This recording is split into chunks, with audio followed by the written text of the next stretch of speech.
মারামারি কোপাকুপি আছে না নাই? হাজার হাজার মানুষকে আমরা মেরে ফেলি, দ্বিধাবোধ করি না। এই যুদ্ধ আমরা চাই না, আমরা চাই শান্তি। চিল্লায় বলেন আমরা কি চাই? আমরা যুদ্ধ চাই। কেমন করে আর সুযোগ পায়? আমরা একটা তাফসির মাহফিলের অনুমতি নিতে পারি না। আমরা হকের কথা বলি বিদায় আমাদের মাহফিলে 144 হয়ে যায়।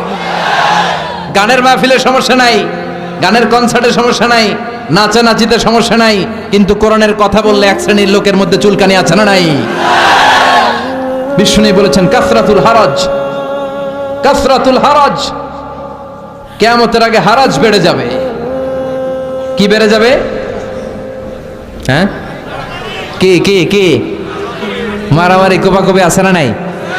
হাজার হাজার মানুষকে আমরা মেরে ফেলি, দ্বিধাবোধ করি না। এই যুদ্ধ আমরা চাই না, আমরা চাই শান্তি। চিল্লায় বলেন আমরা কি চাই? আমরা যুদ্ধ চাই। যুদ্ধ নয় আরে যুদ্ধ নয়, নয় আর কোন তাজালা, সেই পৃথিবী আমাদের সকল মানুষের হোক নিরাপদ আবাস। সেই পৃথিবী আমাদের সকল মানুষের হোক নিরাপদ আবাস। We don't want to see any war in the whole world. We don't want to see any war in the whole world. যুদ্ধ নয় আর যুদ্ধ নয়, নয় আর কোন তাজালাশ, এই পৃথিবী আমাদের সকল মানুষের হোক নিরাপদ আবাস। এই পৃথিবী আমাদের সকল মানুষের হোক নিরাপদ আবাস। We don't want to see any war in the whole world. We don't want to see any war in the whole world. চিল্লায় বলেন ঠিক কি না? আমরা কোনো যুদ্ধ দেখতে চাই? আমরা কোনো যুদ্ধ দেখতে চাই না। একটার পর একটা যুদ্ধ বিগ্রহে হাজার হাজার মানুষ চলে যায়। বিষ্ণু বললেন কাসরাতুল হারাজ, কিয়ামতের আগে হারাজ বেড়ে যাবে। সাহাবীরা বললেন হারাজ কি? বিষ্ণু বললেন হাযা হুয়াল হারাজ, এটা বেড়ে যাবে। বিষ্ণু বললেন যিনি মারছে, বুলেট মারছে, তিনি নিজেও জানে না কেন মারছে, উপরের নির্দেশ। কথা কন, উপরের নির্দেশ আছে না নাই? বুলেট মেরে দিচ্ছে, কেন মেরে দিচ্ছে, ওর অপরাধটা কি, এটাও জানার প্রয়োজন বোধ করে না।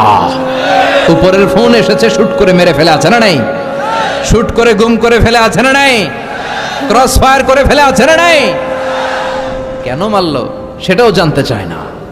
বিষ্ণুনবীর বাণী, কিয়ামতের আগ দিয়ে শুট করা হবে, হত্যা করা হবে, মেরে ফেলা হবে, কেন মারলো সে জানে না। আবার যাকে মারা হলো সেও কেন মরলো সেও জানে না। রাস্তা দিয়ে হেঁটে যাচ্ছে, ধরে নিয়ে গুম, ধরে নিয়ে খুন, ছুরি মেরে দুনিয়া থেকে বিদায়, এরকম ঘটনা এদেশে আছে না নাই? কেন মারলো, কেন হত্যা করা হলো, কেন রক্তপাত করা হলো, কেন অন্যায়ভাবে তার জীবন হরণ করা হলো সে নিজেও জানে না। তার মানে বিশ্বনবী যা বলেছেন তার প্রতিটা অক্ষরে অক্ষরে মিলে যায় কি যায় না? আমাদের বাংলাদেশে এই দৃশ্য আছে না নাই? অন্যায়ভাবে হত্যাকাণ্ড আছে না নাই? কথার সাথে হুবহু মিলে যায়। আমানতের খেয়ানত আছে না নাই? সাহাবীরা বললেন কাইফা ইদাআতুহা ইয়া রাসূলুল্লাহ, আমানতের খেয়ানত কেমন করে হয়? বিষ্ণু বললেন ইদা উসিদাল আমরু ইলা গায়রি আহলিহি ফান্তাযিরিস সাআ, যাকে যেই চেয়ারে বসানো হবে সে যদি ওই চেয়ারে বসার যোগ্য না হয়, আর যদি তারে ওই চেয়ারে বসিয়ে দেয়া হয়, তখনই কিয়ামত হয়ে যাবে। এখন এই আলামত আছে না নাই? আমি যদি আজকে কোরআন